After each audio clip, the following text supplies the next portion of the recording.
Hi, welcome back to the Vitality Brotherhood. My name is Jim Laird. Basically, what we do here at the Vitality Brotherhood is we basically help men regain their vitality so they can continue to chase excellence. Today, we've got Coach Christopher Sommer with us. Coach Christopher Sommer is a high-level gymnastics coach for a very long period of time. I'll put the bio below. Coach Sommer and I he's been on Tim Ferriss. We did an interview together about a year ago now. You can go check that out, but I'll put his bio below so you can dive into that. Coach Sommer, how are you doing today? Doing good, buddy. Doing good. Yourself? I'm doing very, very well. So, Coach, first off, I believe you, like me, grew up kind of in a rural environment as a younger lad. Could you talk about the lessons you learned from growing up in like a farm-like community and how that kind of affected you later on in life?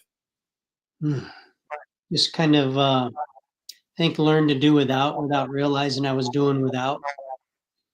We entertained ourselves, playing in barns, animals everywhere. Wasn't a thing to jump on your bike and go a couple miles down the road to go play with a friend, be back before dark. Taking it to staying at the friend's house too late and hauling ass down the road to try to get home before it was dark. Yes, I hear you. What about the work part of it? I'm sure you had chores and things like that. Did that kind of help with work ethic later on down the road, responsibility at a young age? It's a really good question. I never knew to not work. So yes, it's just kind of innate. I don't know if I would have had it without it or not. It's a really good question. The thing I miss from it more than anything, I like that work ethic, is the lack of distractions. Because we made our own entertainment. It was up to be creative and figure stuff out. It was snowing, dig snow tunnels and screw around in the front yard, so we're blue. I'm in just long enough to thaw out and go back out again. But, yeah, that's a good question. I assume so, but I think it needs a target, if that makes sense. Yeah, absolutely. What am I working for? Why am I working? I had to work because the animals had to be fed before I got on the bus. Snowstorm, they still got to be fed. Go out to the barn and walk through the ice to water them and all that crap.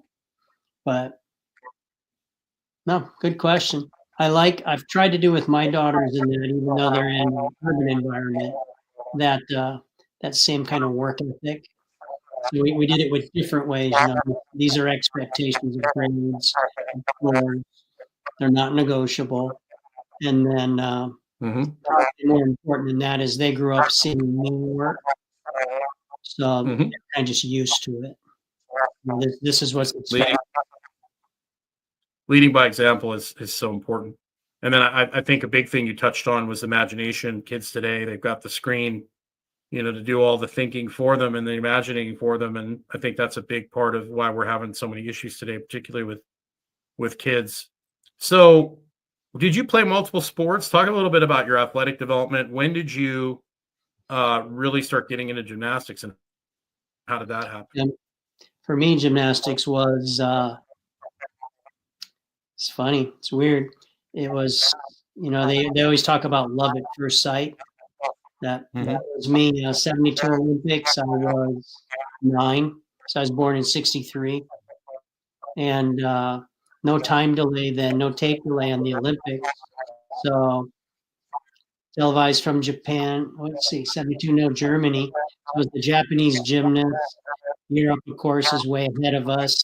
So the house was, sleeping, and I'm up in the middle of the night just watching one of the old box TVs on the ground. And I still remember just all the lights turned off, the blue lights flickering from the screen, and watching these guys who were comic book heroes, brought to life. So didn't have the opportunity where we were to do gymnastics. My dad tried to put some stuff together for me out in the barn, but other than trying to kill ourselves. You know, it was nothing developmental. Then some wrestling growing up.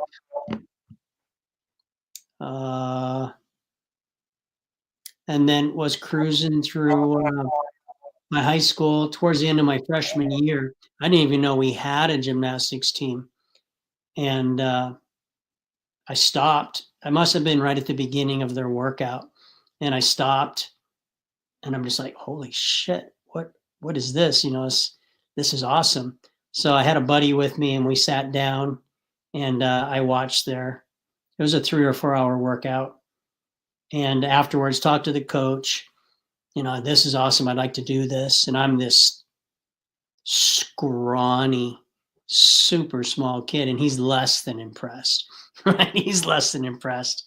And he gives me the standard spiel. It's towards the end of the year. He says, well, come see me in the fall. You know, we'll get you started. It's like, cool. So I went back again intentionally the next day and watched the whole workout, and a buddy was with me. And then the third day I went again, but Joseph got bored. He didn't show. And so I went every day for 3, 4 hours for, I think it was 2 weeks before the end of the school year. And the coach was like, well, you can come train with us for the summer. You know, they were going to go train at the local university, Arizona State here. And so, you know, I just got lucky. I wasn't trying to impress anybody. You know, I didn't plan it. You know, I just thought this was the coolest thing I'd ever seen. I'd done wrestling earlier that year. But, once I saw gymnastics, wrestling was done. You know, and that was just my focus. That's great. So when did you kind of like talk about you got into gymnastics, and then did you go into college and do gymnastics in college, or So I'd done high school gymnastics. Coach Robinson, Don Robinson, who won nationals in '87 for ASU, was the coach at ASU, and took me under his wing, spent a lot of time with me. Mhm. I didn't know it at the time, but my phenotype and my strength to weight ratio, my vertical jump, you know, was just perfect for world-class gymnastics. It was just perfect. If later on, if I'm walking around Olympic Training Center, Jin Jing, the great champion from China, is my height and my build, and below Zerchev, who's got so many Olympic golds and world golds, they're all my size, they're my build. You know, we're cruising around, but I didn't know that then. And so when it was time to go to college, I should have stayed at ASU. I should have stayed at ASU. And I didn't realize, you know, I'm young. I'm not as sensitive as I should be. I'm not paying attention to what's going on around me. And I didn't realize that Coach Robinson was really planning on me going to ASU. Not that I was all that as a gymnast, but he really liked working with me and we clicked well. We clicked well, and kind of unusual because he's also got guys coming in from around the world to train. He's got Kurt Thomas at the time was the big stud. Kurt's there training. And then here's this scrawny little guy that Coach Robinson just pouring time into. And then I thought, if I'm doing this well with Coach Robinson, this guy over at BYU in Utah is an Olympian. I'll do even better with Wayne Young. And yeah, it was a huge misstep. Wayne's a good guy, but I never had the chemistry with Wayne that I had with Coach Robinson. So did that for a while in college, ran out of money. We can go into the where and the why. So I grew up poor, and so no mentoring, you know, so very athletic, super bright. And the normal response that I get from everyone is, well, you can do whatever you want. And to a 17-year-old kid with testosterone poisoning, that was a really bad thing to tell me. What they should have said is, here are going to be your tendencies. Mostly you can do what you want, but here are some basics you have to do regardless of if you want to do it or not. And I didn't get that. So a year after going to college with my full scholarship and everything. A year later, I was down from a 3.87 GPA to a 2 something. I had trained, I had dated, I'd lost my scholarship. And I had to learn the hard way what I hadn't been taught growing up. That I had that work ethic, but it was improperly directed. So ended up going into the Army to be a Mandarin linguist for military intelligence. And I don't know about a lot of people, but the Army was good for me. Army was good for me because I was very much that traditional unspanked pup. And I needed the spanking. I needed the discipline. I needed I needed someone to not give a shit if I was happy or I was sad. That was just exactly what I needed. And I went in for the linguistics, right? And so I was more surprised than probably anybody to find out I really liked the military. I liked it a lot. So it That, messed. I think a lot of men need those guardrails, and they need that hard mentorship. And my situation is very similar. I didn't have enough of that, and I think we're told you can be whatever you want to be, but you talked about your shape, your build, and that all the gymnasts pretty much look the same. When it comes to athletics, you have certain gifts and characteristics that you have no control over, that you get from your parents. And that's one thing I see people getting misunderstanding is like, you're a gorilla, you're never going to be a kangaroo, or you're a kangaroo, you're never going to be a gorilla. You want to be the best kangaroo you can be, or the best gorilla you can be. And a lot of people end up pushing into activities that they're just not really made for. Do you think, I understand your IQ is just off the absolute charts. I think we made it clear that boundaries and not having strong guidance and someone helping you say, hey, these are the things you're going to do better at. These are the things you need to be careful of. Do you think part of it, maybe you just in college, you just weren't challenged enough because you are so smart? Well, that's a really good point. So my daughter, I'll circle around it. My daughter sent me posts for the woman who has had the highest IQ tested in history. She was like a 228. And the first thing I asked her is, did she accomplish anything with this? She had this tremendous gift. She accomplished nothing of note. I'm sure she had a pleasant life, but in terms of going out and actual achievement, you would hope, she's the one that's going to push the boundaries for everyone. And it wasn't the case at all. So for me, it was a lack of challenge. And then it was that lack of direction of why I should do things, even though they weren't challenging. And so I spent the next 30 years having to learn that lesson on my own. That we kind of all participate in this game of life, and there are basic rules that apply to all of us. A easy one is financial literacy. Not just everyone thinks it's this fancy investing in that, but bottom line is your chosen profession going to generate enough revenue to take reasonable care for you, your spouse, and your children? Because for a long time, I refused to give that any attention. I was a national team coach. That's all I wanted to do. Didn't pay much. I didn't give a damn. As a bachelor, that's fine. I'll suck it up. Ramen or 10 for a buck, whatever. I just wanted world and Olympics. And then had my nose rubbed in it pretty hard once I had a family and the kids were little, and water heater breaks. It's $400 for a new water heater. Not a prayer. And so personally, I only cared about nationals, world, and Olympics. But my wife kind of would have preferred to have hot water in the house. And she was awesome. She's a very patient woman, and she boiled water on our stove for close to 2 years for the girls' dads, and so gradually, someone who's going to be a world class, whether it's coach, whether it's an author, whether it's an artist, whether it's business, it tends to be that obsessive focus where everything else rolls off our back. We just don't care.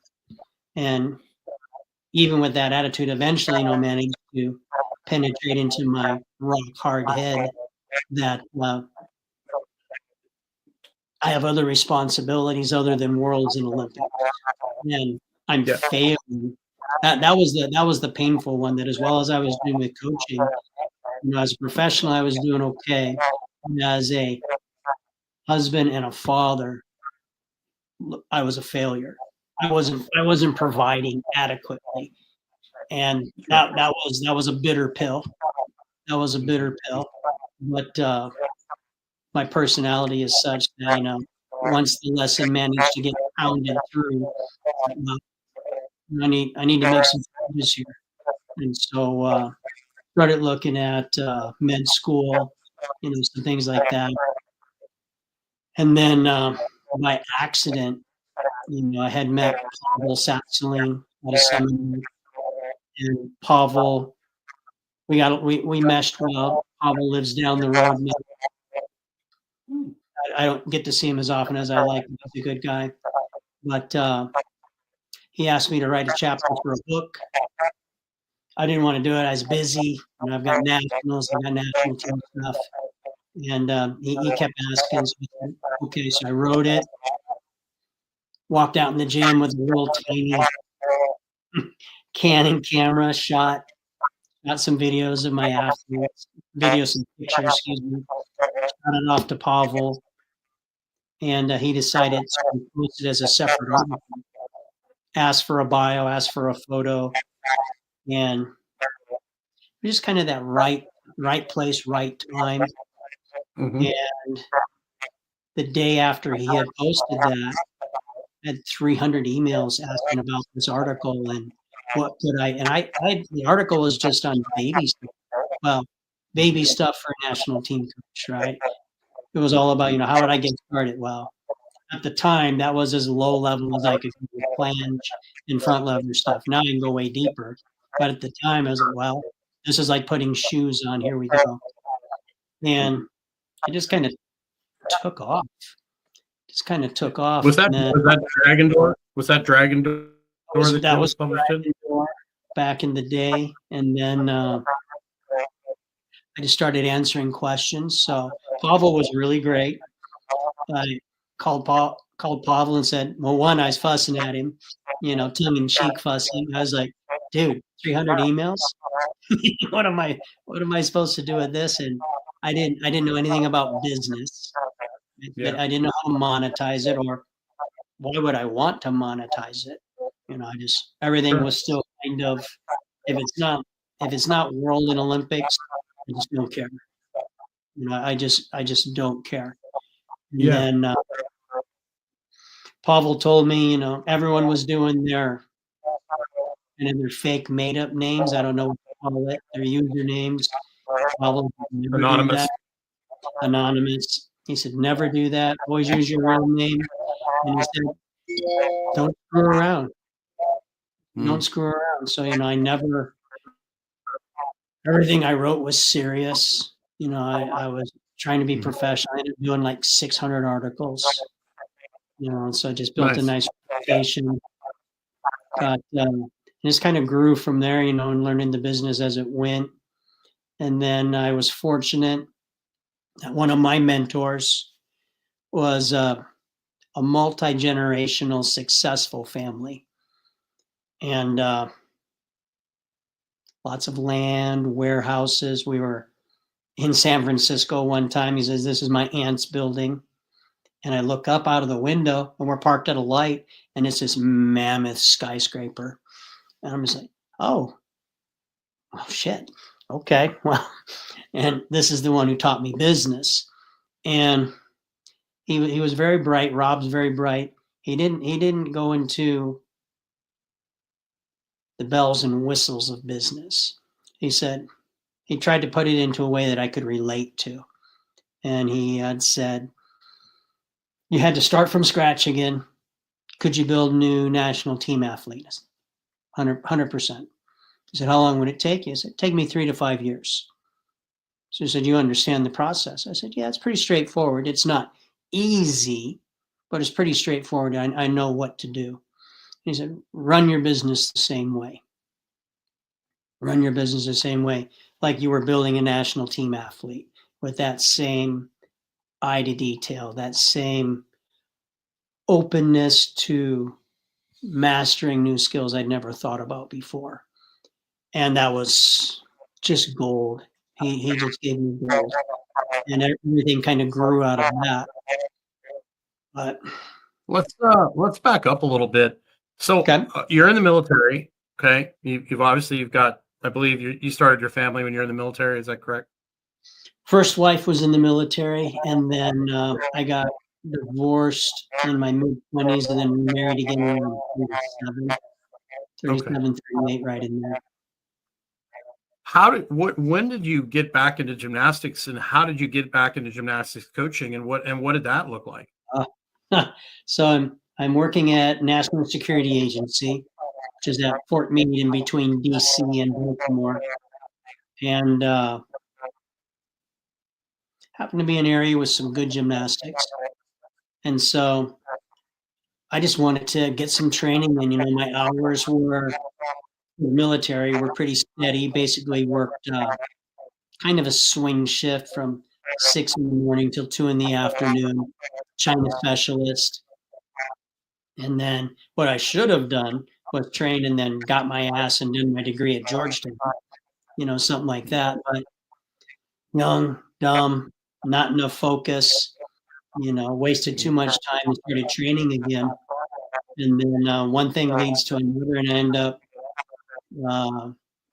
kind of trading some coaching for coach teaching some classes for training with a national team coach, Rick Tucker, super great guy. And I just had a good mind for it. I was able to see pattern recognition, things that on the surface don't appear to have anything in common, but underneath have things, there's patterns, there's synergy. I was good at that. And Rick didn't have a lot of ego. Rick's ego was like mine ended up being, his ego was in producing a great finished product, not in running around saying, I'm the guru, I'm the king, I know it all. So he actually gave me, out of the box coach, he gave me his second best team. Didn't hamstring me at all. He said, hey, they're yours, go. And I was kind of like, oh shit. Because it's not like it was a program. He's a national team coach. It's a big deal. And all I knew to do was basics. And I didn't do the basics intentionally. I just knew that athletes couldn't perform the way I wanted, and to get them where I wanted. The only thing that made sense to me was basics, and then just tremendous amount of volume refining those basics. So I'd been there for a few months, and Rick came and sat down next to me. We were on Palmer Hart. He said, you're doing a hell of a job. And I just want you to know that your group looks the best of every group in the gym. And you could have pushed me over with a feather. I was like, dude, I'm so over my head right now. And he was like, no, what you're doing is working. They're happy. They're productive. Their performance is great. What you're doing is the right approach. And so very beneficial for me. Still in the military. And then Rick floated to me, you're going back and forth to re-enlist. They're offering a lot of cool stuff to me. And because what, I'll pay you to be a full-time coach. And what I should have done was run the other direction, right? Because gymnastics coaches make shit money. I should have just ran the other way. And what I should have done was gone to med school, and then I coached on the side, but I didn't know. So someone, I love gymnastics, and they say, "Hey, we'll pay you to do what you love." I was like, seriously, I'd have done it for free. You're gonna pay Sign me? me up. Yeah. But not enough guidance. So like I was getting paid more from Rick than I had gotten paid in the military. But in the military, I had free housing, I had cheaper groceries, I had free medical care, all of which was gone once I was a civilian. And I was like, that was my first big wake up call to finances. And I was like, oh shit. I don't think people appreciate the amount of sacrifice, personal sacrifice it takes to be exceptional at anything at a high level. Usually Sure. there's some sort of financial or time. You've got to work. I worked for probably 5 or 6 years. The first 5 or 6 years of my career were essentially for free. Yeah. Um, most people don't understand that. They see the finished product. They see you on Tim Ferriss, and they don't understand. And with sports in general too. Like we've talked about this for like in depth. People see these high level performers, and they don't understand the thousands of hours of just boring, mediocre, simplistic, basic stuff. They're like, show me the magic workout. There is no Sure. magic workout. There might be some like little tiny tricks of the trade you can throw in at the last minute. Sure. But if you don't have the foundation of hours spent doing low to moderate level activities, so you have a base foundation for fancier things, like you're not, and most people just don't have the bandwidth, don't have the time to basically put into being a high performer because it's a lot of work. They lack the discipline, although it's discipline, but it's also not, if that makes sense. Because discipline kind of implies I'm doing it because I have to, not because I want to. Right. And so, I did those like Alan, alternate for Tokyo, 12 hours over 16,000 hours, 12 years over 16,000 hours of training. But it wasn't a burden because at that point I enjoyed the process. And I still today, I miss that problem solving at a world class level. It's kind of I don't know how to describe it. It's all encompassing. Yes. It's physically demanding. It's intellectually demanding. It's emotionally satisfying. That, and our training was in year blocks, so it wasn't like I'm going to work hard today. We'd finish nationals. They got that next week off. Physically, they're ready to train, but mentally, they're shot. And so over the years, don't waste my time because we finish nationals, and I'm already working on our next year's block. And our next year's block within that 4-year block, it's refinement, and I already know where we're going. But it's kind of that, I don't know how to describe it better than blue collar work ethic. It's that there's a stonemason. I love watching this guy. He does carves granite for churches and stuff. I love watching this guy on Instagram, and it's just massively work intensive. But just to see that gorgeous finished product, it resonates. And so, I approached my coaching that way. I've approached our business that way. I'm by no means the world's greatest dad, and I'm in no danger of winning world champion for husband, but I'm monumentally better than I was 20 years ago.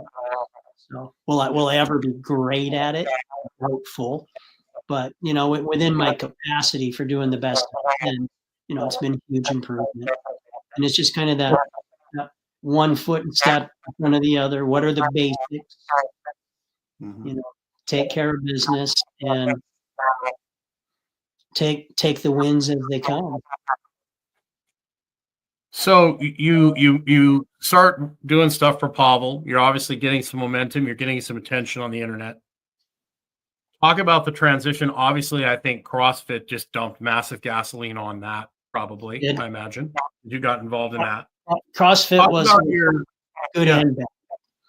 yes. CrossFit was good Talk for the about your experience with CrossFit, and then the transition from national team coach to business owner and businessman. How did that kind of happen? rough transition. More of a matter of learning to speak the language. So after all those years as a national team coach, I had a certain level of expectation of focus, of athletic ability. And then I start working with adults, all of whom have good attitudes. I don't want to cast shade on them, but they're amateurs. And it took me a long time to realize they were amateurs because I had professional standards. And Yes. I didn't realize I had professional standards. I thought this is the norm. It was my world, right? This is the norm. This is how people behave. And they weren't just amateurs in terms of their physical preparation or their physical capacity. They were also amateurs in terms of the psychology they brought to their training. And so CrossFit was, I enjoyed my time with CrossFit, but I was a bad fit because at the when we get down to the bottom line, they were enthusiastic amateurs. And I'm a world-class professional, and we didn't speak the same language. Well, I think the big problem is you've got people that only judge their success on doing more. Yes. And you're judging success on the quality of the work. You'd rather have less done right than 100%. just do more, right? And Greg you and I went both round and round about that. right. We We're went both round gonna and round. we're gonna approach the problem like, what's the least amount of work we can need to do to get the job done? Whereas their only judge of success is we can do more of it faster with a faster time. 100%. Regardless, They're it might sacrifice form, it might sacrifice health. Right. They're doing muscle I remember, but they're doing them wrong. They're correct. doing them wrong. In order to do more of them. Amount of work produced in a given period of time. And I was like, no, I don't care how much work you do if you're doing it wrong. And he's like, well, Correct. You just want aesthetics. And I said, it had nothing to do with aesthetics. That was always Greg's fallback response. It's aesthetics. It's aesthetics. It's not aesthetics, Greg. They're not straightening their elbows at the top of a muscle up. That means they're not conditioning the brachialis. If I don't condition the brachialis, I can't do advanced ring strength later. This has nothing to do with aesthetics. But because they were enthusiastic amateurs, they didn't know what they didn't know. And so they didn't realize. And here we are 20 years later, and they still can't do anything on rings. They still can't because they didn't realize that what they thought they had found was a shortcut. They kind of, we've got this way to go around. Coach is just old. He's kind of set in his ways, both of which are admittedly true. But it didn't change the fact that I was right and they were wrong. That it'd be like someone doing, maybe for people to understand, it'd be like if I only did bench press bouncing the bar off my chest. Eventually it's going to get heavy enough I'm not getting stronger. I'm just bruising my sternum, right? And eventually I'm going to break my sternum. If I'm determined enough and I'm going to keep going back to the well often enough, I'm just going to get hurt. And I couldn't get that across. And so it was me, it was Dan John, it was Mark Twight, and the other guys, they're good guys, but their roles in life were different than mine, where for them, it kind of mattered. They needed the exposure. And I'm still focused on national team. And this is just an annoying distraction, and it's not worth the bandwidth, and, and I'm moving on. I'm moving on. And so, I did. And interestingly, I ended up making a ton of money because CrossFit kept breaking people. And then they were showing up on my doorstep to try, to become healthy and unbroken. So in a way, I have to say thank you, because I made millions.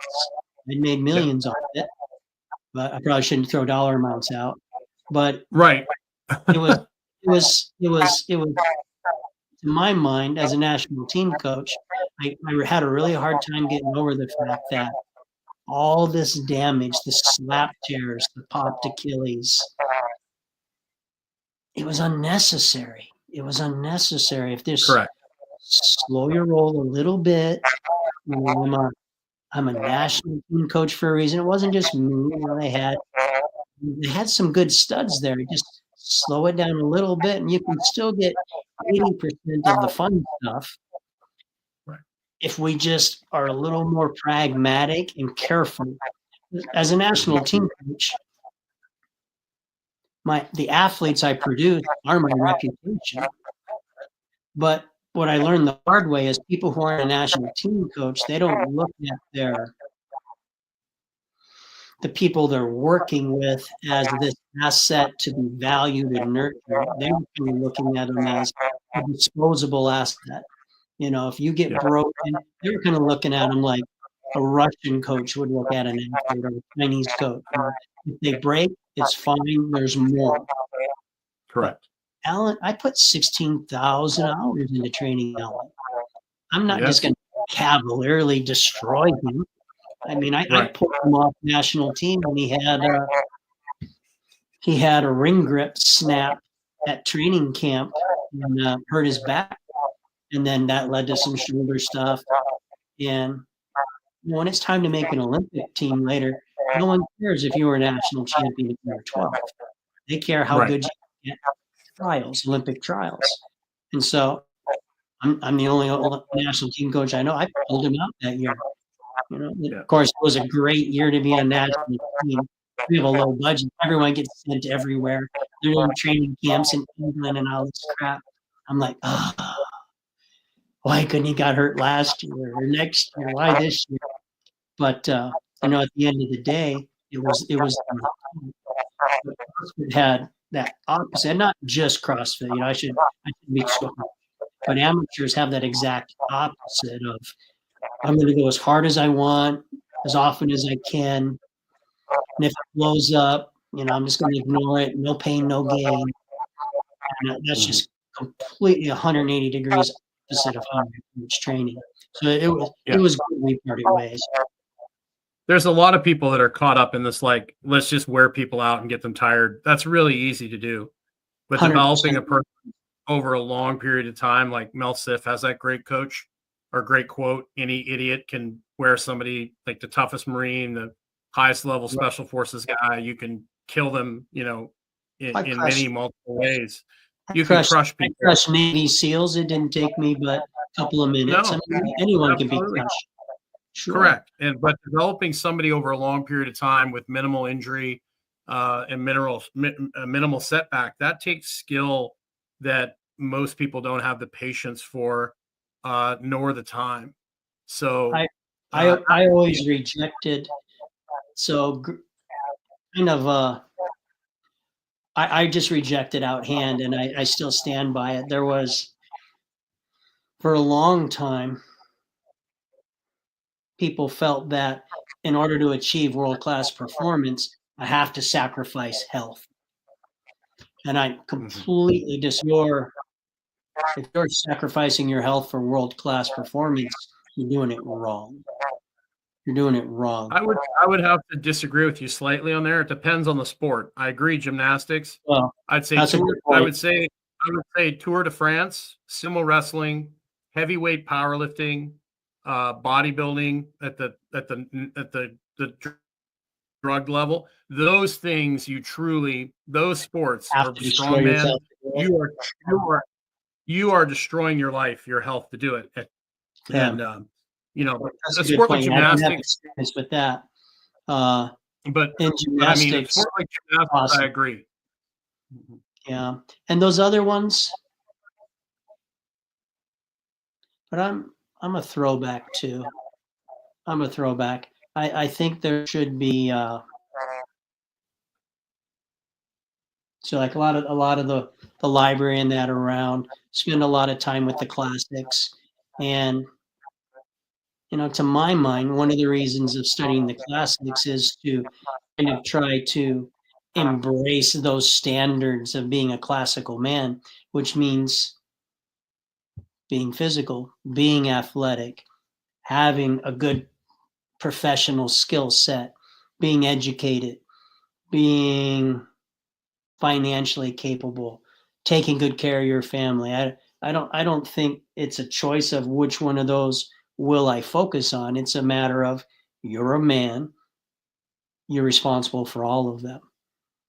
And so, but I get it. I made that mistake when I was young too. I'm going to focus on this one thing. But man, it caused a lot of unnecessary turmoil in my life. So, Coach, you've gotten through CrossFit. You end up getting excommunicated with a lot of wonderful people, which the way I look at it is That's a good way to the way say I it. look.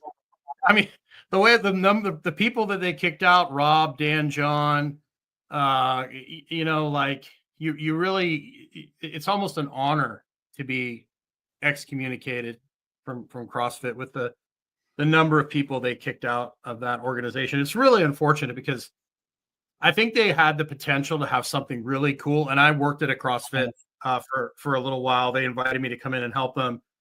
And half the time they just couldn't get it. I'd be like, that's all we're going to do today. That's all the training we need to do. That we've done enough. We're going to do some recovery stuff tomorrow. We're going to do some work capacity work. And they would go off and do extra stuff until they threw up. They just couldn't, they didn't understand like adaptation. It's just At enthusiastic amateurs. Because yeah. it's cliche, but a beginner thinks everything is possible. That all these avenues, these types of workouts, this planning, these templates, Yeah. these weekly splits, everything will work equally well. And it's not till you've come out the other side that wow, those 100 things I thought could work, 3 of them were viable. Right. That means 97 were trash, throw them away. Yeah. Well, there's a reason why guys like Rich Froning and the guys that have been so successful in the CrossFit Games, whatever that means, throwing a softball, running a marathon, whatever. There's a reason why the guys that have been successful like Rich, they don't do CrossFit. That's like they train totally different than CrossFit would train. I found it amusing over the years that they train as specialists now. Of course. For everything but their gymnastics. They don't treat their gymnastics professionally, but their powerlifting is professional. Their Olympic lifting is professional. So I find it interesting. They kind of do the head in the sand, and they don't apply that standard to everything. Rich was smart enough to work the majority of his training at low to moderate intensity, and he only saved the like white buffalo in the sky stuff for competition. Nice. And that's essentially why he did so well, is because he built this huge engine, and then he worked on his weak areas, the things that like climbing a rope, like he struggled with that, so he worked on that. He was very smart. Obviously he won multiple games for How many years did in a you row. win, Jim? I can't remember, 6 of them or something. Yeah, it was pretty impressive. But he was very smart about his training. He wasn't killing himself every workout. He was very strategic about his weak areas and what he needed to do. But it's like the decathlon, right? In track and field, like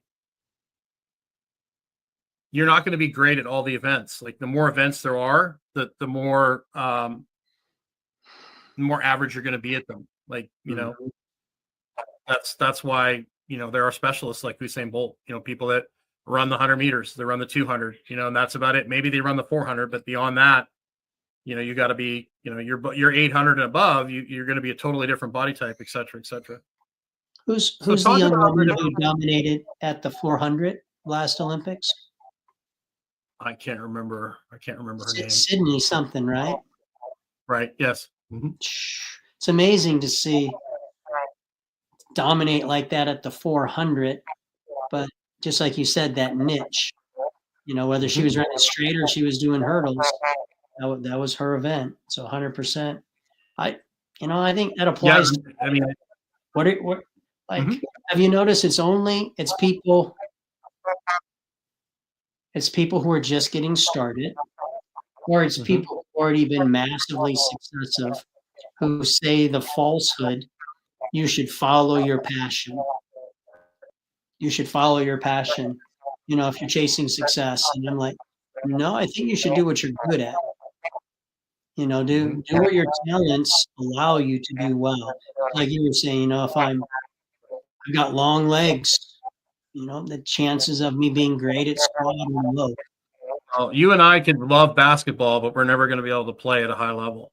100%, 100%. There you go. Unless for me, unless it's like unlimited fouls, like if it's just free, like smash people basketball, and I'm Yeah, allowed to take the 7-footers out at the knees, then I might have a chance. But we could be passionate about basketball, but God didn't give us the basketball body.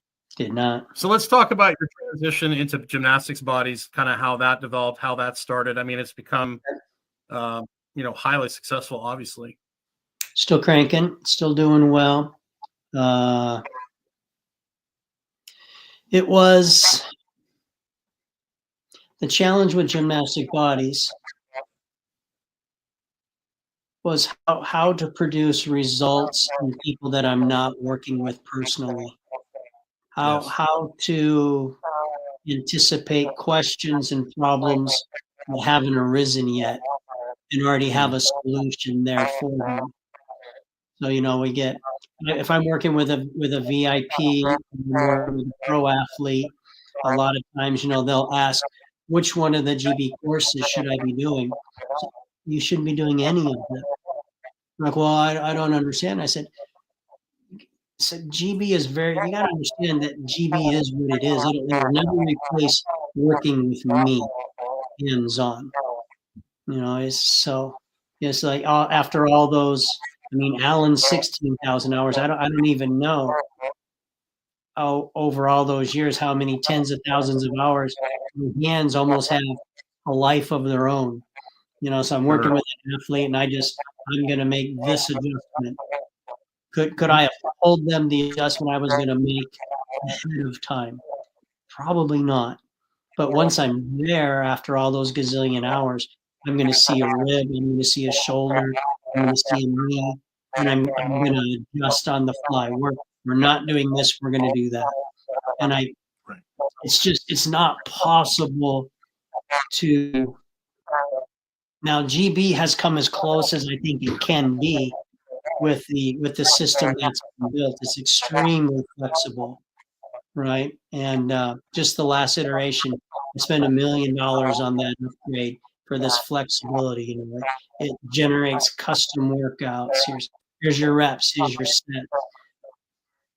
But even at that level of complexity, it can never match having a world-class coach there, right? Because then you have all that access, for that. Those A lot thousands of people, a lot of people, hours. a lot of people don't understand how much of a nuance and the art there is to coaching. Oh, it's Like so much. everything from people skills, like you're going to be, especially for somebody like you, like I've got clients I worked with for 20 years. You work with people over a long period of time. You develop people from a very young age. You've got to be like psychologist. You've got to be counselor. You're a diet coach. And if you think you're not going to be those things, like if you start coaching people in person, you're going to be all of those things. And 100%. you really don't have a choice. Right. And being able to watch someone walk in the room and you can tell by the way they're carrying themselves that you're going to have to make changes to the workout today. Sure. That's not something that they can teach you in a textbook. Can't be It's done. not something No.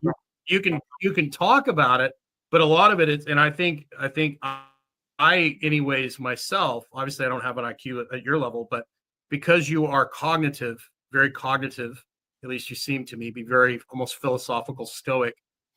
I would attract athletes that were like that as well. I didn't attract the brute force. Like I had some really great, strong, powerful athletes, but most of my athletes were thinking athletes. Sure. Like not only were they good, but they would beat you with their mind as well. Like most of the guys that I worked with all went to really good colleges, got good degrees, but they would win on the field not only because they were physically prepared, but because they had a brain, right? Sure. And so that plays a big part of it too as well, is what kind of client are you going to attract? A lot of people don't understand that. And if I'm not a raw cheerleader. If you want that kind of coaching, that's not me. Don't come to me, right? I don't think you're like that either. And so No, a lot of people that are getting that, I think the internet with the virtual stuff is great, but the problem is there's a lot of that nuance that just gets totally missed. And I want to qualify it with people. So we've got some companies we work with, and one of them is a really large charter schools. So there's 30 campuses across a handful of states, and That's awesome. they were really struggling with their online component. And I don't know that and we've worked on it for 7 years with them. And what they have trouble wrapping their head around is it's never going to be possible for an online program to match the brick and mortar program. It can't be done. And I kept trying to instead of thinking at it as something that had to be the same, it's a different program. It's a separate program. It's not going to match your in-person. What it needs to do is be better than all the other online programs. You've got to recognize it for what it is with those limitations. And within those limitations, are we the best? Okay, it's comparing apples to apples, not apples to oranges. And I think a lot of people they get confused, right? They want that. I mean, gosh, if someone wants to do a practicum with me, they want to come in, they want that hands-on. Mm-hmm. It's going to be a small group, but that comes with a $4,000 price tag. Right. Well, okay. Well, what if you don't have that? Well, then the next best is we'll go to a symposium. Right? It's not going to be the hands-on. We're have discussions. That's half the price tag. Well, I can't afford that either. Well, okay. Well, this other one is $150 a month. Okay. Well, now is it ever going to be as good as the 4,000? It can't. It's impossible, right? But is it better than everything else offered for that self-paced, self-guided? Absolutely, 100%. It's kind of be aware. Be aware of what resources they're trying to use, because sometimes we get people they want that support and nuance, like you said, of the $4,000 product, but they want it for $30. Guys, I wish there was a way to do it, but there's not. And because there's limited bandwidth, when there's a great limitation, the price has to support that. So I'm sorry, guys, but even if I had enough energy, there's not enough time in the world to give everyone that $4,000 attention that they would like. But it also, they're probably not advanced enough to benefit. So I went to work with some programs in Australia, and they had dropped from, I want to say 7th or 8th in the world to 18 or 19. It had been a pretty drastic decline, and they're still pretty screwed up. But I had to start with some painful truth. Your programs are broken. No one likes to hear this. It's telling someone their child's ugly, right? Even if it's true, you don't want to hear it. So you get your programs are broken, guys. And they're like, well, you can't prove this. Yes, I can. You went from 7th or 8th in the world, and now you're 19th. It's clearly broken. But I don't feel, guys, this isn't about how you feel. I don't care what your opinion is. The results show you've dropped massively in the world. Okay, we got through that. I said, what are we going to do? I said, we're doing forward rolls. Coach, why are you making me do forward rolls? I said, because if your quality of movement isn't refined enough that you can show me perfect forward, then everything else you're going to show me is flawed also. So we're going to start with the basics. When you guys can show me each skill really well, we'll move on. And I don't need a particular number. Show me it right and we'll move on. And they're like, well, I don't understand. I tried to explain to them, I said, guys, refinement is transferable. So when you take this basic that's easy to control and you make it perfect, to do that, you've learned posture, you've learned fine motor control, you've learned knees together, toes together, curve right, presentation, your neck's right, your chin's right, your ribs are right. When I move to the next one that's slightly more challenging, all that refinement you learn transfers with you. And if you do that layer by layer by layer by layer, by the time we get to world-class skills, right, there's thousands of iterations of refinement present there that I can see as a world-class coach. The judges at the Olympics can see because they're world-class judges.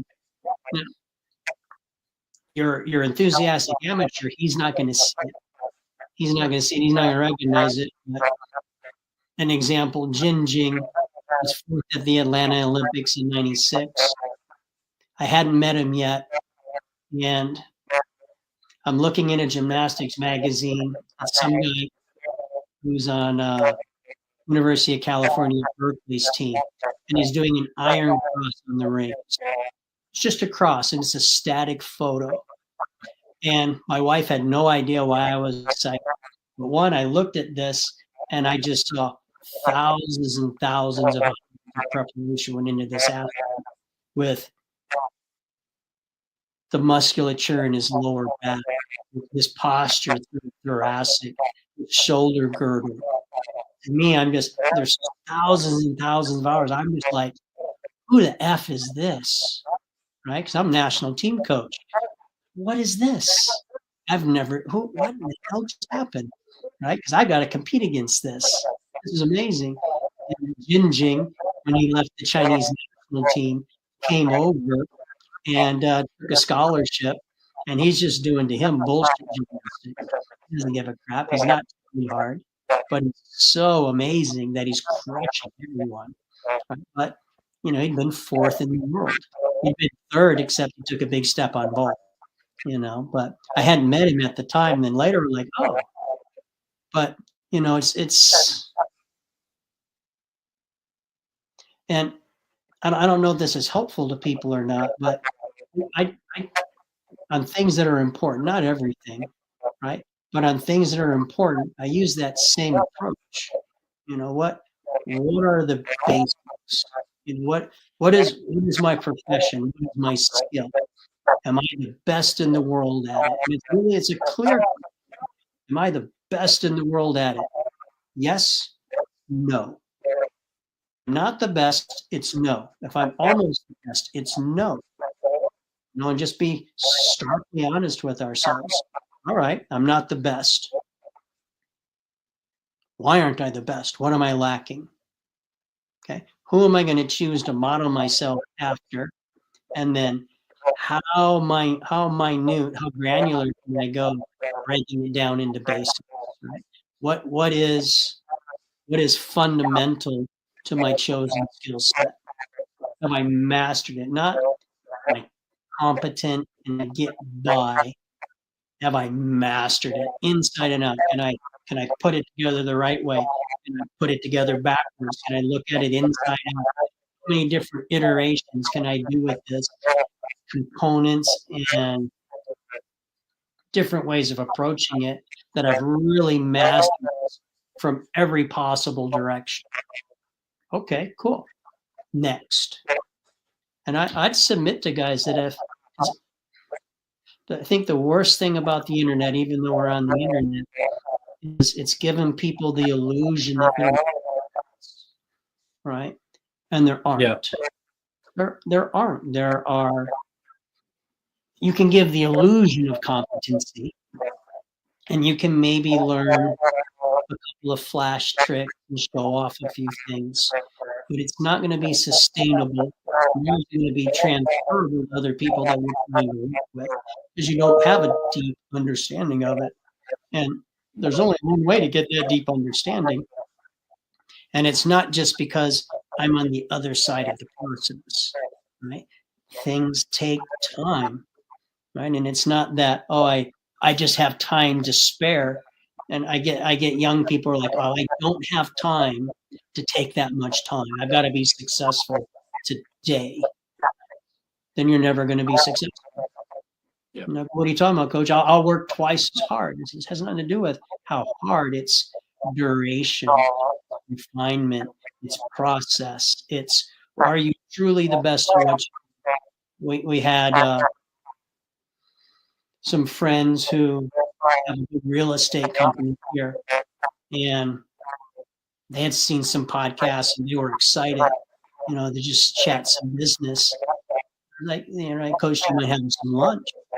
So, yeah, I love talking stuff like this. Absolutely. And again, they were expecting, you know, bells and whistles. And my first question was, are you the guys, the best realtor in Arizona? And they were a little taken back. What? I said, I'm gonna take it even further. Are you the guys the best in the United States? Like, what does it matter? I said, well, you can find all the best ways of presenting your product, but if the product isn't the best, does it really matter? The wrapping paper you're putting around is the product that you're telling everyone it's the best, and it's not. So actually what you're doing is over-promising and under-delivering. I'd rather you under-promise and over-deliver. And so I not with everything, you'll drive yourself insane, but for those few things that really matter in my life, you know, I want to master it. And then I'm constantly, you mentioned it earlier when we were chatting, I'm trying to simplify constantly. You know, it's a bit of a cliche, but you know, they're right that 20% of what we do generates 80% of our benefit. Okay, well, I really took that to heart with our business, and it's true. I stopped doing 80%. So I'm like, well, if I get 80% of my benefit or 20% of effort, why am I doing 80% of effort, only receive 20%? That's right.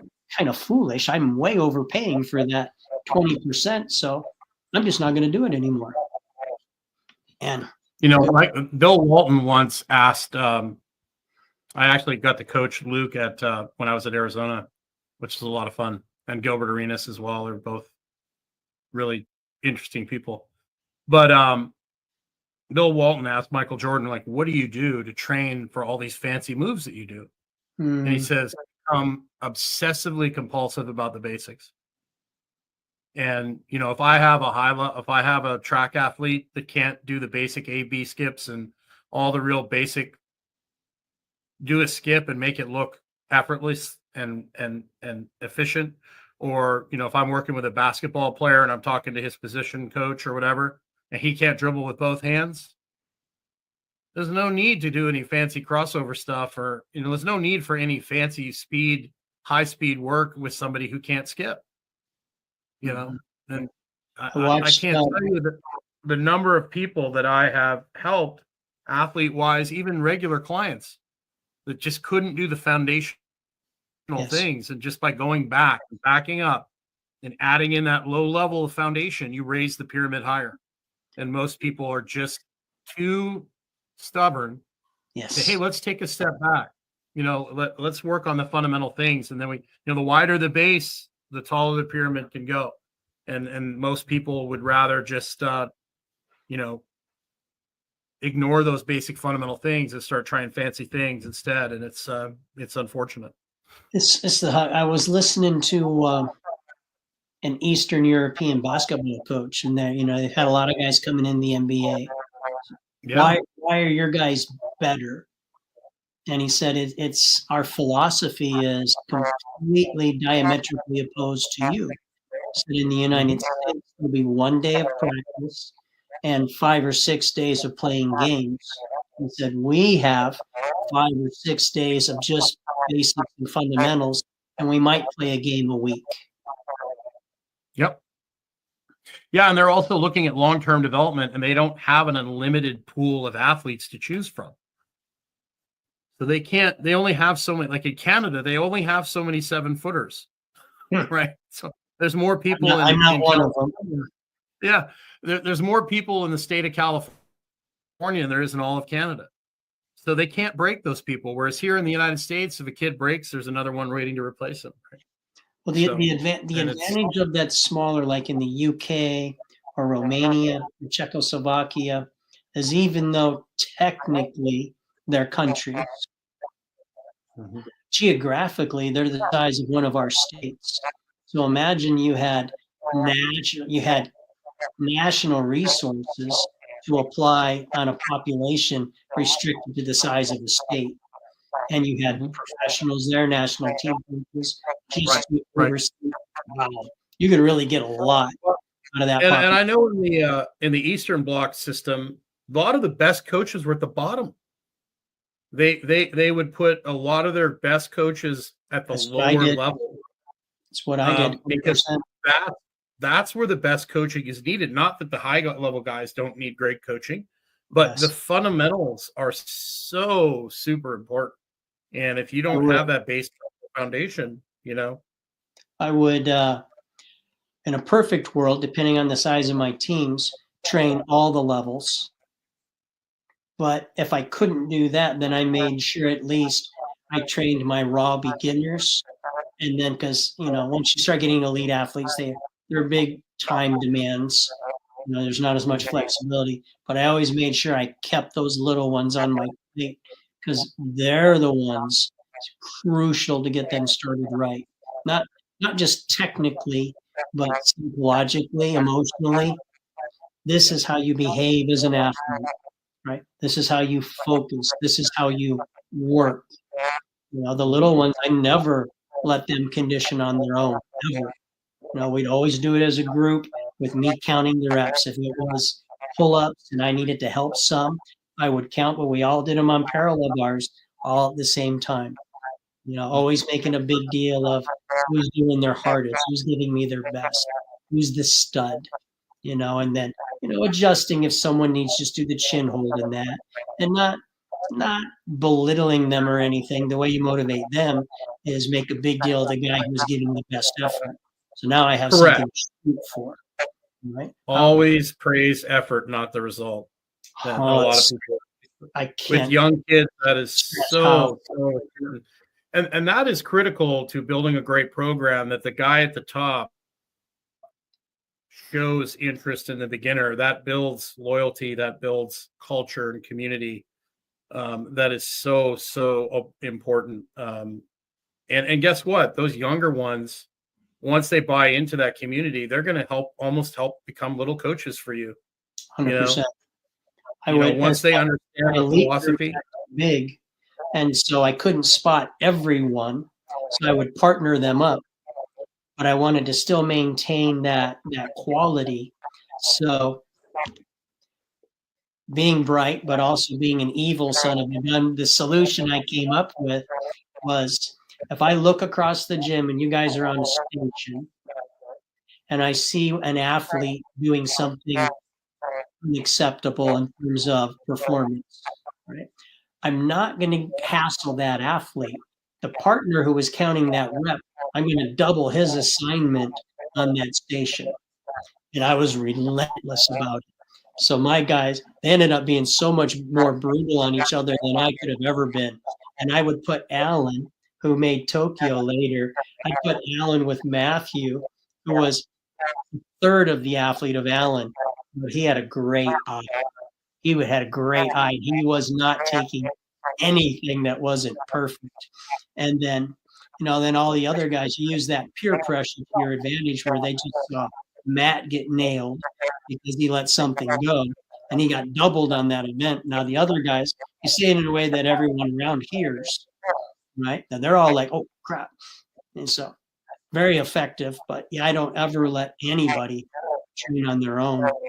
It's even me, I would do my training would be much more productive, knowing everything I know, all my years of experience. It would be much more productive if I was training with you. Because I'm always, as a human, I'm always going to ease up a little bit sometimes when I shouldn't. I'm a little tired. I'm a little late. I've got a meeting. I've got this. I've got that. Human nature. Whereas, oh, I got to go work with Jim. And Jim's not going to take any shit from me. Okay, well, I'm and on. there's also the other side of that. A lot of the clients I attract are those people that they don't know when to hold them and fold them, like the Kenny Rogers song. You know, you got to know when to hold them, you got to know when to fold them, you got to know when to run. There's a lot of athletes, they've got that perfect hand and they don't know when to walk away from the table. Yeah. So it is human nature to cut corners, but there's also a lot of people that are high performers. I've worked with, I don't know, numerous college professional athletes. I don't know if a lot is fair, but they're definitely out there. And they're the ones that need you to tell them to chill.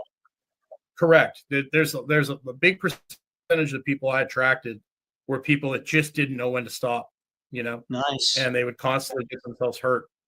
Those are a gift to work with. And that's much easier than having to kick someone in the ass. For me, actually, it's a lot harder to get an overdoer to do less than it is to get a lazy person to do more. Interesting. That's what I've found anyways. You might have found a different experience, but like for me, I have so many things to address that if we can't do one thing, I'll redirect them in another way. I've got the mother of three who's working 40, 50 hours a week. And, you know, I have to talk her out of doing an extra spinning class a week because that's not going to get her what she wants. Okay. And, you know, she's just like, this spinning class, I'm going to burn the fat. And I'm like, you're much better off going for a walk and relaxing and coming in and lifting weights a couple times a week and trying to lose body fat by controlling what you eat than trying to do more activity. Right. What you just said was a hard lesson for me to learn. That was a hard lesson. So recovery day doesn't need to be an LSD run. Just put a comfortable pace on the treadmill and walk. And my national team coach self is going, oh, no. No, it's so much productive. And it's interesting when people used to come into my gym. I really loved my gym for the reason that I could have a Parkinson's patient over here. And I could have a woman who's getting ready for powerlifting nationals over here. This deadlift, you know, she's doing triples with, you know, 65, 70% of her deadlift. Her deadlift max is like close to 400. And then I've got a bunch of teenage wrestlers over here. And people would literally watch my personality change and my expectation change with each person. Like when I'm training a Navy SEAL, it's a totally different attitude than if I'm training a 12-year-old girl who's a cheerleader, you know? So that was the fun part about my job that I just absolutely loved, is being able to be like this different personality. Like I had this, you know, if I had a normal person came in and they went to a Christmas party and they had a couple too many drinks, I'd be like, okay, we're going to train, but we're going to make it more of just a feel good circuit, you know. But I had one kid who was getting ready for Army Rangers and he came in, I could still smell the alcohol in his breath. And as you could imagine, I brought the hammer on that, because when he goes to Ranger School and he shows up at Ranger School hungover, he's not going to get any mercy. No, they're not warm and fuzzy. No. So and he needed to learn that, you know what, it's not a good idea for me getting ready for Ranger School to go out and party. There's plenty of times to party later if you want to, but when you know you have training, you don't need to be going out and getting intoxicated the night before. Or I saw guys who they'd stay out, and I probably shouldn't share it, but it was kind of a point of pride for them. I could party all night and still go run 10 miles. I was kind of like, well, there's something like Dennis Rodman and Michael Jordan could do that stuff, right? But the average person not a prayer. Dennis Rodman is like a mutant. Like I you know, go party in Vegas for 3 days straight and then come back and play at the highest level, Hall of Fame NBA player, and then get on the treadmill after the basketball game and run for another hour after partying for 3 days in Vegas. Oh, unbelievable. And he's like an Ozzy Osbourne or a Keith Richards or like somebody. You just can't kill him. It's true. just like, How the hell is Keith Richards still alive? I have no idea. But Dennis Rodman used to stand for hours and count the spins on the basketball for each player. Like he would sit, and Michael went up to him one day and said, "Hey, like, what are you doing?" He's like, "Man, I'm just counting the rotations on each ball. Like, this player, it rotates this many times when it comes off the glass. This player, it rotates this many times. And I watch where it goes when he misses." The dude was an absolute. Yeah, Michael Jordan said that, he was a pain in the ass, but he said when it come time for battle in the basketball game itself was well worth the shenanigans that you had to go through off the court with him. But he was another like just blatant professional. Not only was he athletically gifted with a motor, but he was a lot smarter when people think. He would watch, like, where do I need to be? Like Gretzky, he kind of knew where the puck was going ahead of the time, right? And I watched a whole documentary on him and his approach to the game, and no one's ever taken rebounding that seriously. Like he literally had a book where he wrote how many rotations when somebody shot the ball, how many times it would rotate, where it would bounce. Just incredible stuff. I had no idea. I love that. But he's the kind of guy you want on your team. Yes. So some people just it boils down to games on the line. Time for one more shot, whatever the sport is, and most people are like, "Please give it to someone else." And you've got a few people are like, "Give me the effing ball." Larry Bird. Give me the effing ball. And to have the balls, not just to take the shot, but to have the balls to miss the shot and still say, "Next time, give me the effing ball." I remember them going through. I mean, Michael Jordan was talking about this. He was like, everybody talks about how many shots I made. I missed way more than I made. In baseball, I mean, you're a legend if you're over 300 baseball percentage. That's 30% of the time you're hitting the ball, right? Excellent. So a lot of it, we sometimes we say, they're just too focused. They never give up. They're too tough. Sometimes I wonder if I'm just too stupid to give in. Is it that I'm tough, or I'm just too dumb to know to let it go? True. It's very true. So, Coach, obviously you've been a high-level performer, coach-wise. You've been an athlete, business owner. You've obviously had your challenges. You've had your adversity. You've dealt. Obviously, we didn't talk much about your health challenges, but you've dealt with cancer. And there's somebody out there a guy, particularly an older guy, 40 or over, who's in a bad place. Like, based on your experience, like, what advice would you give to him if you're in a rut? Maybe your business has failed, or you're having to totally regroup. You realize that maybe you've done some things that weren't necessarily ideal. How do you regroup and how do you refocus yourself? Ooh, that's a really good question, Jim. That's a really good question. 40 years old. Now, is it disaster, or is it just I'm not where I want to be? It could be self-imposed disaster. It could be like you, or maybe you've neglected some of your at-home life. Okay. I think a lot of guys today, they get to 40 and they just don't know what's next. Like they don't. The wheels come off at 45. I mean, they lose passion. Now we're noticing that 45, there's a big drop, and then 60, and I can vouch for both. Training is great, diet's okay. You hit those ages, and it's all of a sudden like, who let the air out of my tire? Got to start again. I think the first thing, don't run off half-cocked. Don't run off half-cocked. You're going to have to. I was visiting my daughter the other day, my oldest daughter, and have those who fail to prepare, preparing to fail. So you got to take that little bit of time, because I'm 61. Being 61 sucks. I mean, let's not sugarcoat it. Being 61 sucks. compared to being 31. Right. But if I manage to make it to 81, 61 is going to look pretty damn good to me at 81, right? So I think part of it is, as great as the past was, it's done. It's gone. Where we're at now may or may not be as good as what was. But it's comparing that 61 to 81, at 81, I would want to be as athletic as I am now. So part of it is pause. Try to appreciate that it's not done yet. We're not in the box just yet. Okay. 61, statistically, 15 more years left.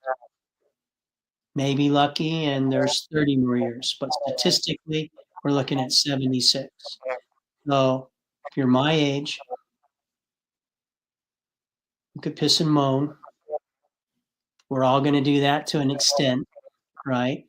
So, vent, get it out of our system, and then this is a 15, in my case, is a plan on a 15-year project, right?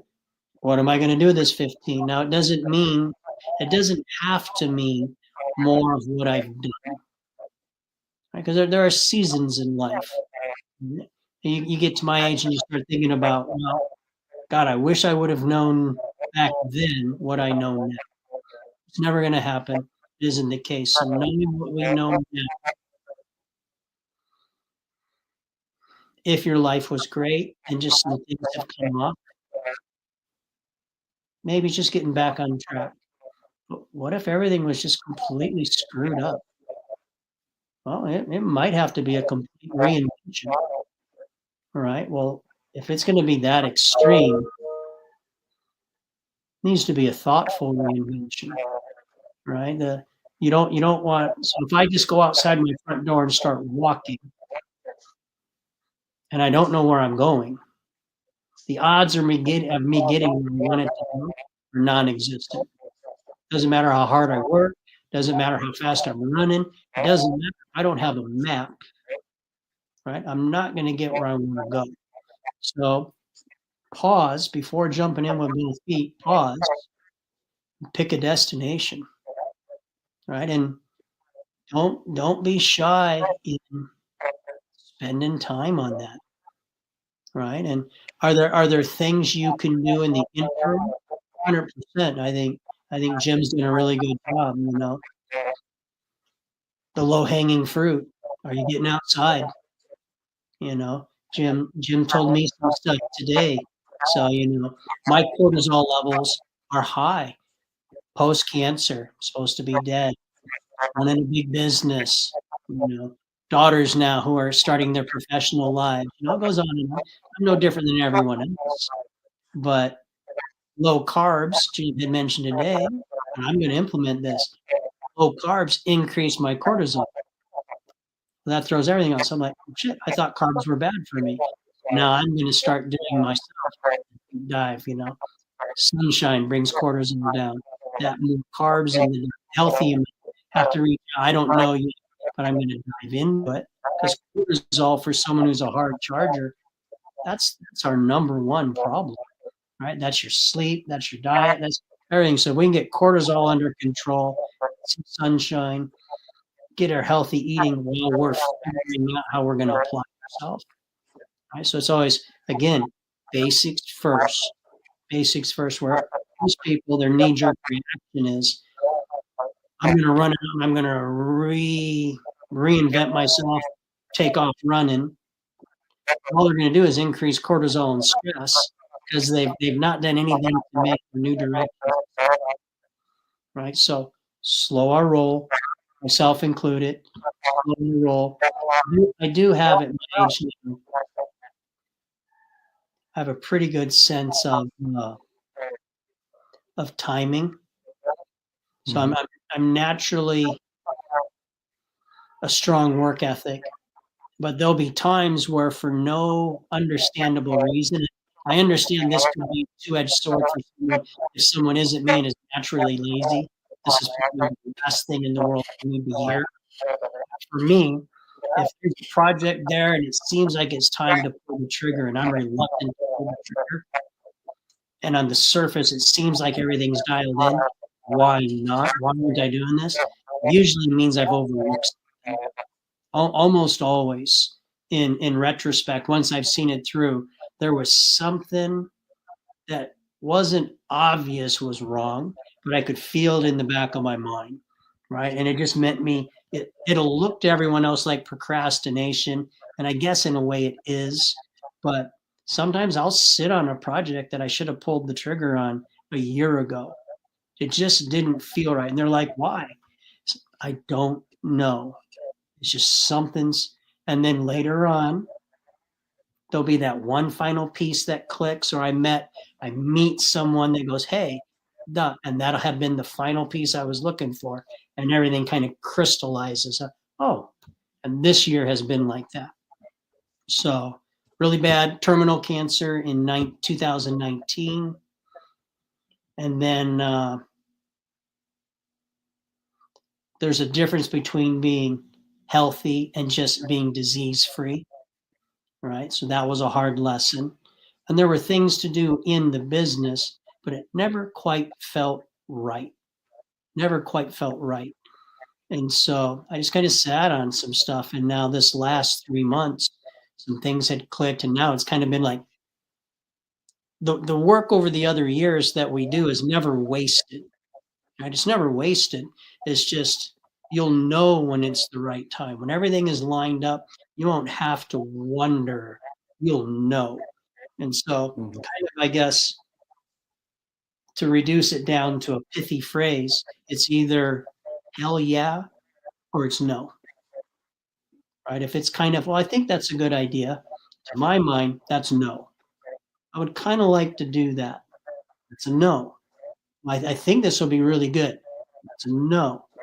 When there's clarity and there's no doubt, when you look at all the aspects of whatever you're working on and it's hell yes, all right, it's time to go forward.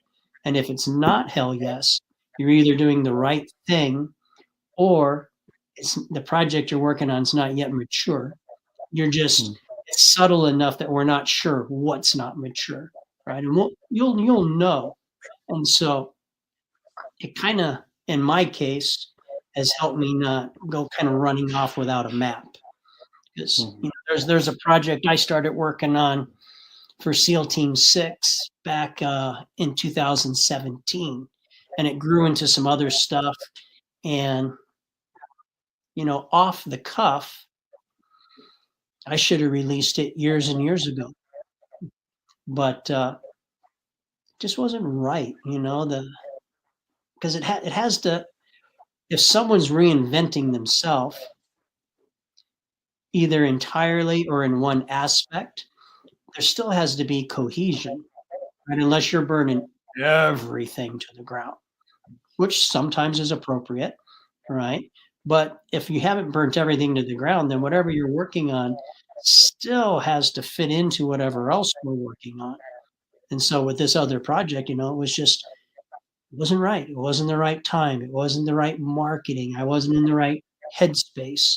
And so I'm fine with setting. I've got a multitude of projects that have I've got some stuff that's been waiting 20 years. Right. So when I started, hey pretty girl, when I first did the first GB courses, in my head, to everyone else, they're all these separate courses. But in my head, they're one course. And so all the movement and the plyometric work I filmed way back then with my elite athletes, all the advanced ring strength stuff. I filmed all that way back when. It just wasn't the right time. Because why would I release that to the marketplace back then? I mean, now people are doing Jefferson curls and they're doing these things. There's a foundation now. But back then, it would have been entertainment value. There was no one ready to benefit from it. So why release it? Well, and a lot of people weren't really into the video content back then either. You know, True. people weren't watching stuff on their phone. Like people now, they go onto these apps and the whole workout's on their phone. That wasn't really heard of back then, right? Wasn't heard of.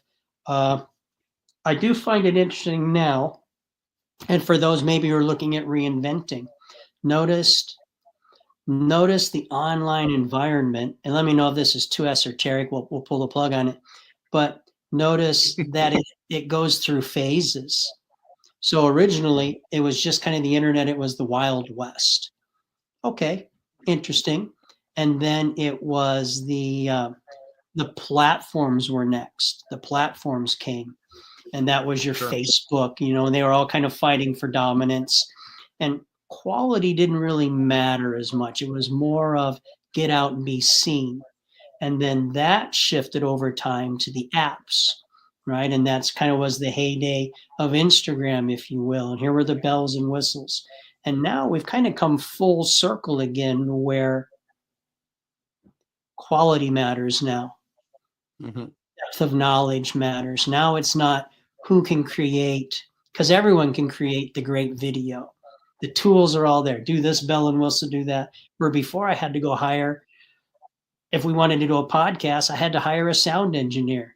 And he was going to work on stuff, and it was going to take him a month, 28 days of editing to get all the soundtracks right. Well, now you have an app that does all that for you in 10 minutes. So the technical proficiency is no longer important. Now it's coming back around to the knowledge of the individual matters.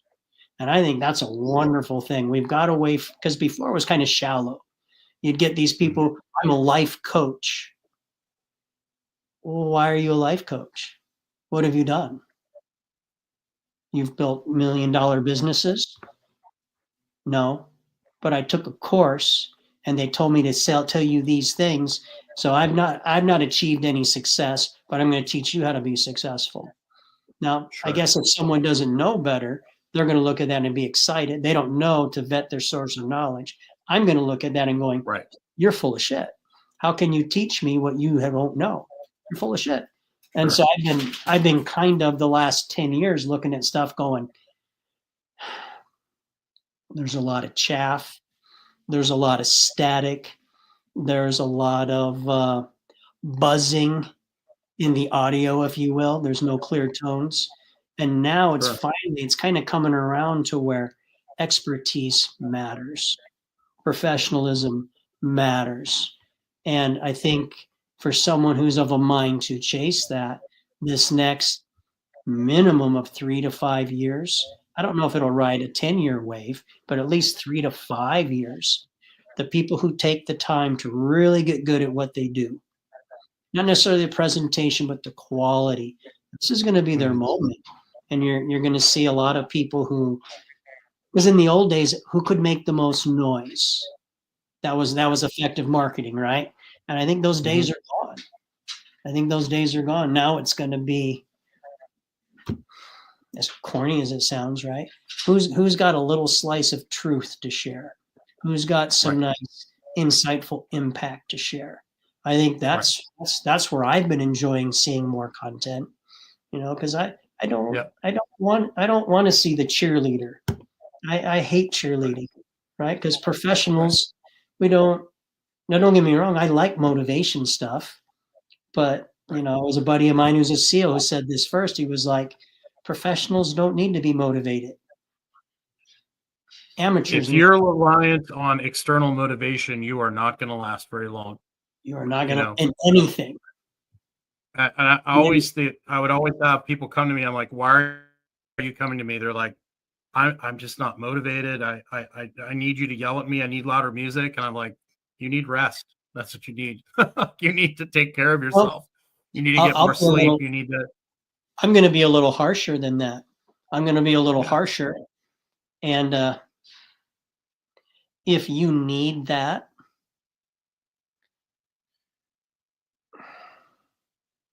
and there's just not a nice way to say this. Let it fly, coach. If you need that, you need to accept the fact you're never going to be successful in life. Ever. Ever. And I'm not talking about I didn't have the right skill set, I didn't have the right mentor, I didn't have the right opportunity. I'm saying regardless of how talented you are, regardless of how bright you are, regardless of how good your mentoring might have been or your financial situation, if you're one of the herd that you need someone else to get your ass out of bed. You need someone else to hold you accountable. You need someone else to tell you when to start and when to stop, which is most people. Let's be frank. Let's be Yep, honest. absolutely. That's most people. That's how I And make my living. 100%. But I think where people they run into trouble is they don't realize that they're not hard chargers by nature, Mhm. and that they would have a much better quality of life as a follower, right? Go and do what you want to do, enjoy yourself, have a medium quality of life, because the reason you're getting that is that's what you're willing to settle for, right? Right. It's people will sometimes coach, why did you want to win nationals year after year after year?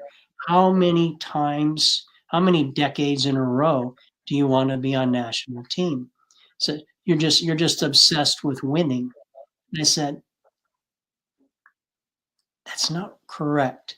I'm not obsessed with winning. I like to win, Mhm.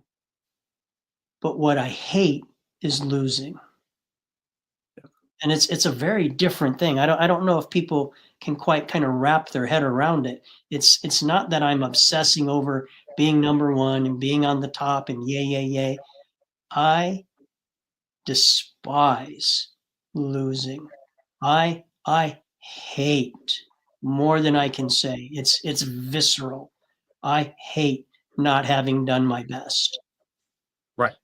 Because the winning is kind of society's external reward of my effort. But I don't, I mean, I do and I don't, but I'm also hard headed. And so if I do something that I find valuable and I'm proud of and they don't like it, I don't really give a shit. Right. And I found that more often than not to be the case with people who've been uber successful. We're extremely hard headed. We're going to fight. We're going to do our own thing. Uh, we tend to be know-it-alls. We tend to be ridiculously confident, perhaps overconfident, but we've been successful so often that they'll say, Sure. "You're overconfident." I said, "Well, not according to the record, Correct. right?" But it all comes from, I don't want to lose. One of my greatest fears in life, and it still eats at me to this day, is, did I do my best? Mhm. Did I do my best? And hating the thought, and not in everything because it drive myself insane, but in those areas that matter to me, did I do my best? Not did I win, because all that means was I was more prepared, I was more gifted, whatever, than the people who happen to be around me at that particular moment in time. I can't Sure. control that. What if I'm competing against God's gift? Well, I'm going to lose every single time. So I don't really care if I was winning that way. But what does drive me insane is not having done my best, right? That's what I would consider losing. So for those who are in a bad place at 40, right? I'm sorry, but you're going to stay in that bad place. That's your home. That's your home. You are not going anywhere. And there's nothing I can do about it. There's nothing Jim can do about it. There's nothing anyone can do about it until that guy decides this is effing enough. Mhm. This is effing enough. And then there are great, I'm a resource, Jim's a resource, Rob's a resource, Tim's a resource. There are a gazillion resources out there. But notice Right. none of those resources work until that person in the bad place just basically slams their hand on the table and says, it's effing enough. And Yeah, it's you eventually have to do the work. I remember, I talk to people all the time and they're like, I'm talking to them about basic things they need to be doing. They're like, well, I know that, and I know that, and I know that. I'm like, but are you actually doing it?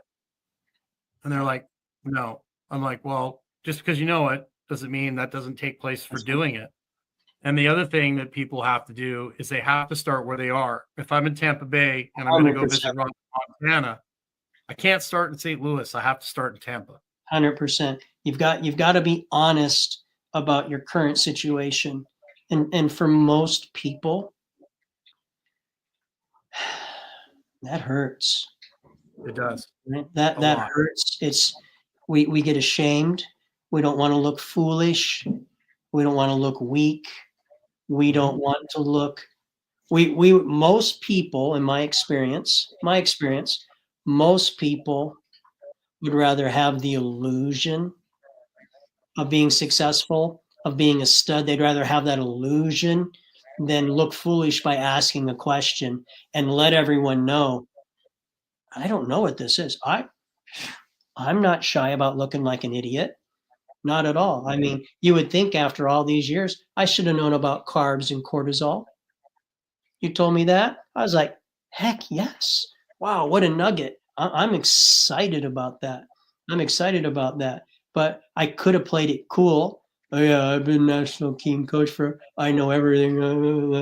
No, not at all. The reason I became a national team coach was my ego is on the end product, not in the here and now, pretending I have all the answers. And Right. just being relentless of, no, I don't want, it's not Superman at all. And I screw up the same as everybody else. And you got to give the emotions a chance to go through their cycles and that. But eventually you come face to face with,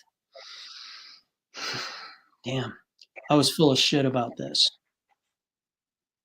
Well, okay, well, I can keep it to myself and pretend I wasn't full of shit, or I can acknowledge I was full of shit and move forward. And that's kind of all success is just time after time after time admitting to yourself, I'm not the stud I thought I was. Okay. Well, But and that's where having people help you, because oh, most people, that's why you have coaches, because most people are horrible at self-diagnosis and self-evaluation. well, if the person will listen, Right. because Correct. some people, they get upset. They get upset because no one knows everything, despite Correct. the internet gurus who try to espouse that they're God's gift and they were born with all universal knowledge, right? Most people, yeah, I just click them, skip. You know, if someone claims to know everything, don't waste your time. Just scroll on by. So let them waste their own time, not yours. But Sure. you know, if someone is coachable, because what is coachable? Coachable means what I want to accomplish is more important than me not looking foolish in the here and now. And if it's not foolish, looking weaker, looking not as smart, looking not as professional, whatever, it doesn't matter. There's a million different things.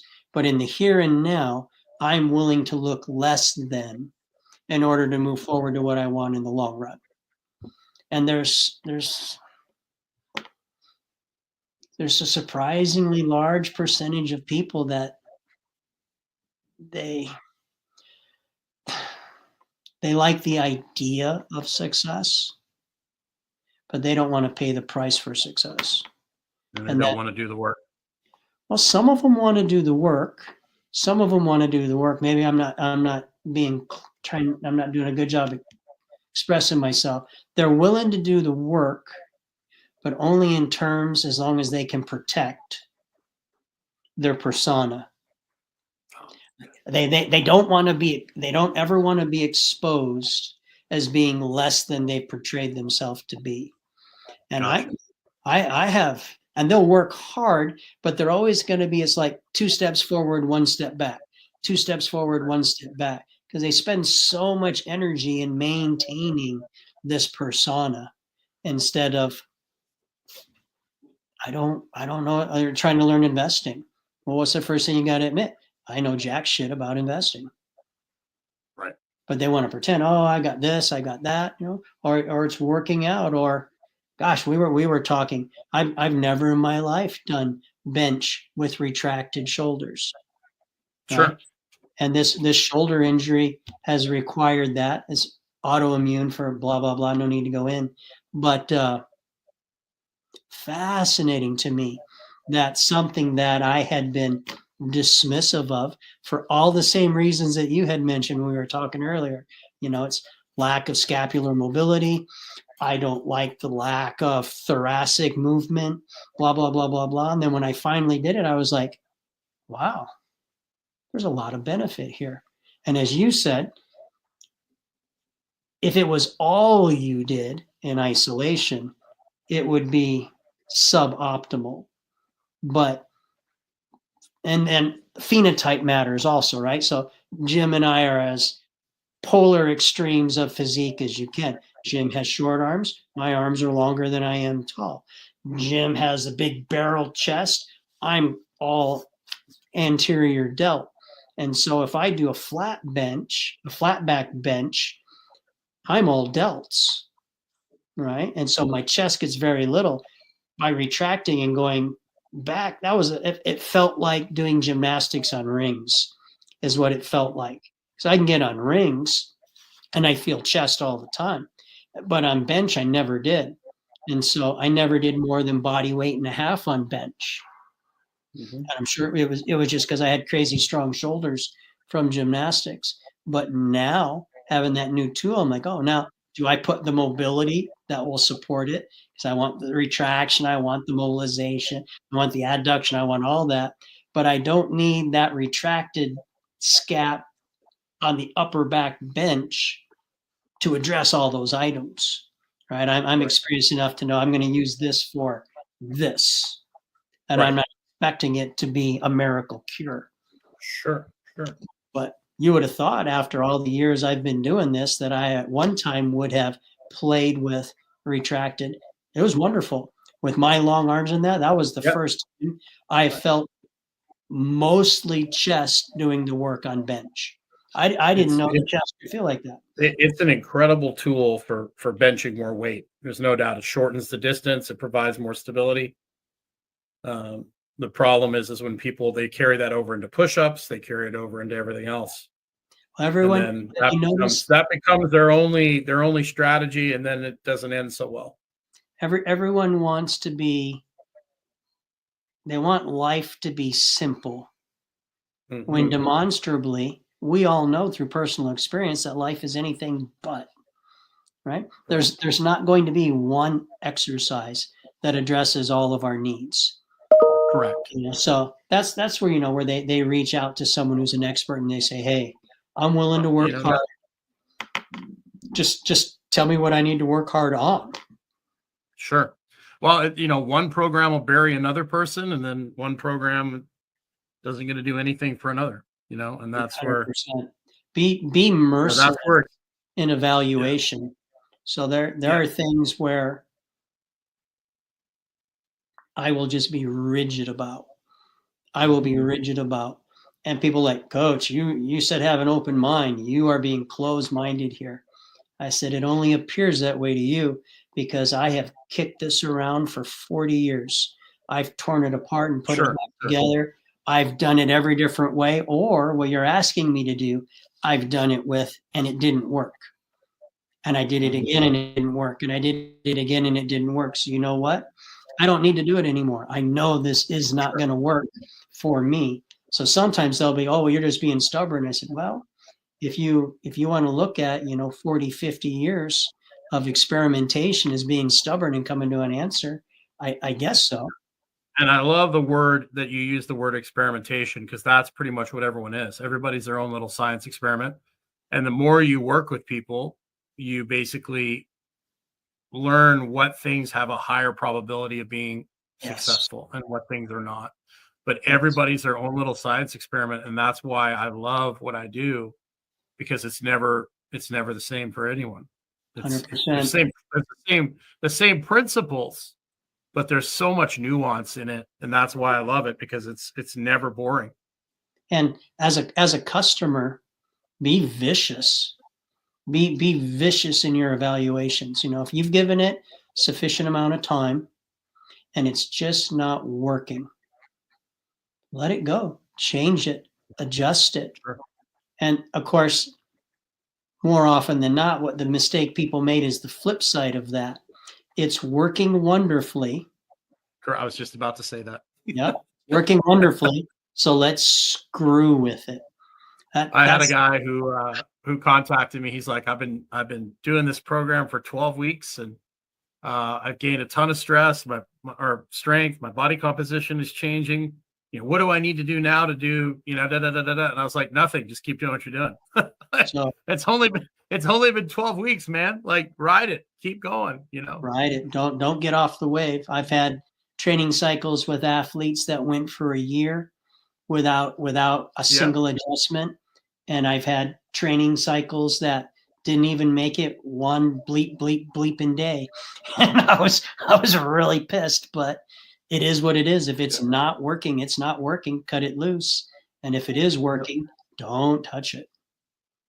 Don't touch it. Where can people find you? GymnasticBodies.com. Right now, lower price. If anyone's interested, I'd recommend. We are having a big price increase coming up. So if anyone is interested, it's substantial.